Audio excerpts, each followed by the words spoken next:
Hello, good day everyone. My name is Samuel Layan, a first-year student of Global Tropical College's Extension and taking up the course of Bachelor of Science in Entrepreneurship. And I'm going to share with you about the first heartbreak of Jose Rizal. Let's go! First, I will discuss about the short background of Jose Rizal. He was born in June 1861 in Calamba, Luzon, Philippines. And the full name of Jose Rizal is Jose Protasio Rizal Mercado Y. Alonso Riolanda. And he was a Filipino nationalist, writer, and polymath, active at the end of the Spanish colonial period of the Philippines. He is considered a national hero or pambansang bayani ng Pilipinas, and ophthalmologist by profession. Rizal became a writer and a key member of the Filipino propaganda movement, which advocate political reforms for the colonial under Spain. He was 16, she was 14. Jose Rizal's first love and first heartbreak. We know Jose Rizal as a national hero, but once upon a time, he was also a teenager whose heart was broken by his first love. In other stories, si Segunda Katigbak ang unang babaeng nagpatibok sa puso ni Jose Rizal, or tinatawag nating puppy love, last love ni Dr. Jose Rizal. At the age of 16, Rizal crossed paths with Segunda Katigbak, a sister of his friend. She was just 14 when she first met him in Trozo, Manila.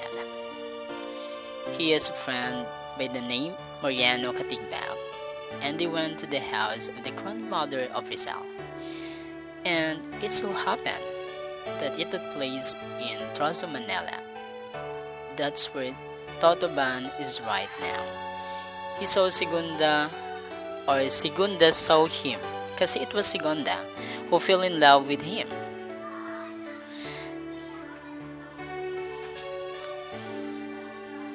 Love blossomed between the two teenagers when Rizal visited his siblings at La Concordia College in Paco, Manila, the same school attended by Segunda. It seemed that Segunda was the one who made the first move to engage Rizal in conversation. Si Segunda yatang unang nangligaw kay Rizal. Tinanong niya si Rizal, "What is your favorite flower?" Sabi ni Rizal, "I like white flowers and dark flowers." And sabi ni Segunda, "Yun din ang gusto ko." At one point when Rizal came to visit, may pinaabot kay Rizal Manalo Review. He started to fall in love with Segunda. But unfortunately, she was already betrothed to another man. Despite the sad reality, he continued to visit Segunda. Mutual understanding siguro, meron silang pagmamahalan sa isa't isa. Pero I think that was the first heartbreak of Rizal also. He had no experience. Tinanong din siya ni Segunda at one point, "Do you have a sweetheart?" In response, he wrote, "Wala ho.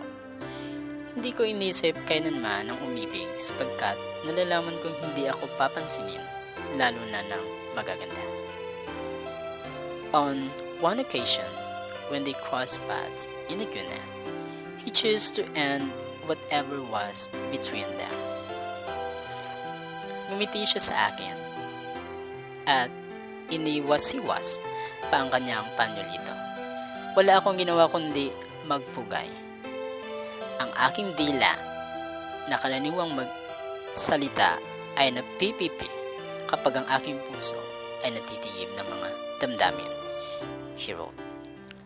Sa masisilang sandali ng aking buhay, lagi ng laban sa aking kalooban ang naipasya ko dahilan sa iba't ibang layunin at mga makapangyarihang alinlangan. Tinahak ko ang ibang daan sa ganito natapos ang lahat. She ended up marrying Manuel Luz of Lipa, Batangas, while he pursued his studies in Europe.